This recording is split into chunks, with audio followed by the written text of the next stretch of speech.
Subscribe. I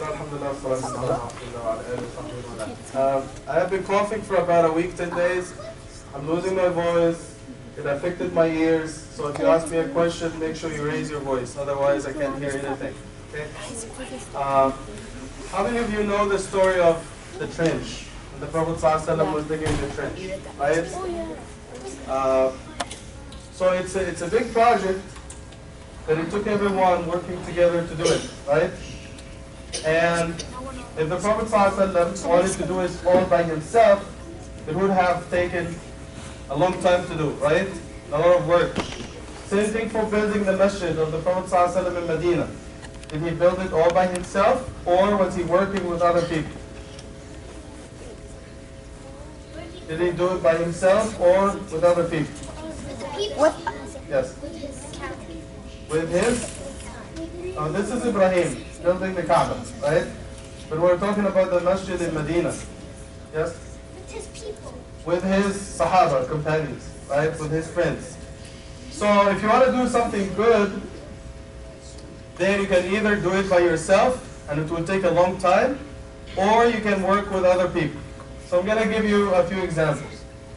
I'm not sure if you heard the story of a brother from Turkey. How many of you are from Turkey? MashaAllah. Good. So there's this brother. He lived and died 150 years ago. Maybe you heard the story last year when we were doing the fundraise. So this brother was in Turkey 150 years ago. He was not rich. He was just working hard to make the ends meet. He was trying to keep his head above the water, provide for his family. But one day, he decided to build a masjid. He decided to build a masjid for the people. So what he did basically, every time he passed by the market and he saw something that he liked, he said, you know what, if I wanted to buy ice cream, I'm going to donate the money that I wanted to buy the ice cream with, I'm going to put it in a box. So first day he put the $1 he wanted to buy the ice cream with, put it in the box. Next day he wanted to buy a banana, put the $1 in the box, and he said, it is as if I already ate. So he put the money in the box, and he said, let's assume I ate. They say sanki yedim in Turkish. Sanki yedim, right? So it is as if I ate. So he kept putting $1 every day, and it took him about 25 years, 30 years to raise enough money all by himself, and he built a masjid, and the masjid is still standing in Turkey till this day. They call it the Sanki Yedim Masjid. If you Google it, Google Sanki Yedim, you will read about the history of the masjid. One man, he built a masjid all by himself. But he couldn't do it all overnight.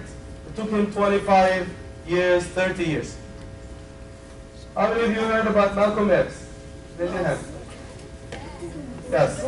I think he was in grade 3 or grade 4 when he dropped out of school. He couldn't continue because his father died or was killed, and he had so many brothers, so he had to leave school so he can work and provide for his family. Eventually he got in trouble with the authorities. He didn't have the best friends, so he ended up being a drug dealer, a thief. He ended up in jail. He stayed, I think, for about 7 years in jail. He couldn't read that well, so eventually in the story he became Muslim. And he thought that the best way to become a good person and to have a future is to have an education. He couldn't get an education in jail, so he started to learn how to read. He learned ABC. Then he started to memorize the dictionary. He got a thick dictionary that big, and he started to memorize the dictionary. He memorized about 5 words every day, starting from A, B, C, all the way to Z. And it should have taken him about 2 years to finish, and he actually memorized the whole dictionary, everything inside, between the 2 covers. Then he started to read books in philosophy, in history, in politics, and so on and so forth, in religion. And soon enough, he started to debate with the guards in jail, with professors who were visiting the jail, and he won the debates. And he became a very important figure in Muslim history in the US. I also like to give the example of the clear Quran. I know I used the example many times before. The translation, the whole project took about 3 years, for 1,000 days to be exact, 5,000 hours. But the actual work, the actual translation took me 1 year to translate. So what I did basically, of course, 1 year to prepare, read tafsir and different translations, and 1 year at the end for revisions and reviews and editing and all that stuff. But the actual translation took 1 year. How? How many pages are there in the Quran? I can't hear anything.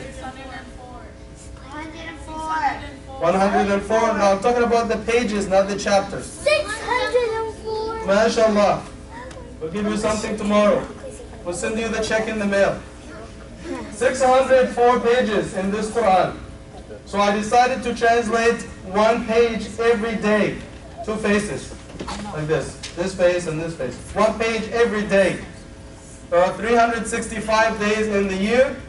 So come, as they say in English, come hell or high water, I had to translate my page every day.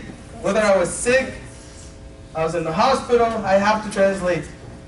Eid, I did my Eid Salah, Eid Khutbah, I go home and I translate my page. When I went to the RIS conference in Toronto, it's coming up by the end of this year, last weekend of December. When I was there, listening to Norman Ali Khan, listening to the other people, I took a page with me, and I had to translate when I was there. So every single day, I had to translate 1 page, and it took 1 year to finish. I know a professor of mine at Al-Azhar, it took him over 20 years to finish, because he was busy with other things, and he got distracted, but I was focused, and I tried to do it in 1 year. So why am I telling you all these examples? It's because if you want to learn a language, like Arabic, or Turkish, or Somali, or Urdu, nothing is difficult. It takes time and dedication. Make sure you do 1 good thing every day. You memorize 1 word, 2 words, 5 words from a language every day, and after some time you will be a good speaker of that language. You'll speak it fluently.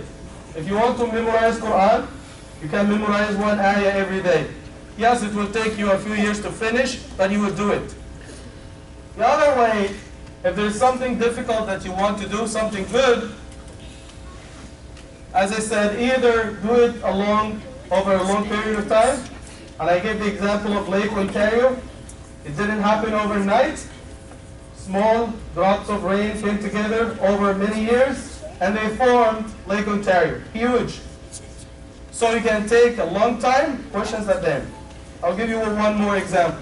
You can take a long time to do it, or work with other people. 2 years ago, I was imam in St. Catherine's, and I was teaching a youth halaqah. We had about 80 youth in the group. There was this brother, he came from Egypt, his name was Umar, and he was born in Canada. His father was doing his PhD. Umar was born in Canada, the family moved back to Egypt, and the brother didn't learn English because he never thought that he would be coming back to Canada. The situation got worse there, you know, the economy, whatever, so he decided to come back. And I think he was 17 or something, 16, 17. So he came back to study. He went to school, but his English was in the basement. So he decided to improve his English, and in the meantime, he had to work to provide for himself.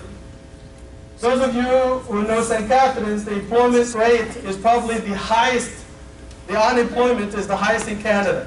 If there is a job opening in St. Catherine's, more than 100 people apply for the same job, and they end up taking 1 guy, right? So it is the highest unemployment rate in Canada. I tried to find him a job. I spoke to a car dealership. No opening. I spoke to a restaurant, grocery store, nothing. So I told him, okay, why are you so desperate to find a job? He said, because I wanted to buy a laptop so I can do my studies, I can learn English, and so on and so forth. I can communicate with my family back home. So, $400 laptop. So that night when we had the youth halaqah, I spoke to the 80 brothers in the group. There were sisters as well. And I told them I told them the story. Omar was not there. And I told them the story, this is what happened. And I didn't tell them the name. There's a brother who needs our help. We need to come up with $400 to buy him a laptop. Each one of them pledged $5. And in 2 minutes, we raised enough money to buy him a laptop. So if every one of them paid $5, would that make them poor? Would that be difficult for anyone? No. So $5, that's a cup of coffee or 2 donuts, right? So everyone donated for 20 timbits. So everyone donated $5, and we got the laptop for the brother like that, and he was elevated, he was dancing in the street, and he started to learn English, call his family, and he didn't have to work, so he had to focus on his studies. But it took so many of us to do a little something good together so we can make someone happy. So this is the point for today, inshallah. If you want to do something good, either work with other people or take your time, and it will be done, inshallah, with the help of Allah. We'll see you tomorrow, inshallah. We ask Allah subhanahu wa ta'ala to make things easier for you, give you success and tawfiq. Jazakumullah khairan. Assalamu alaikum.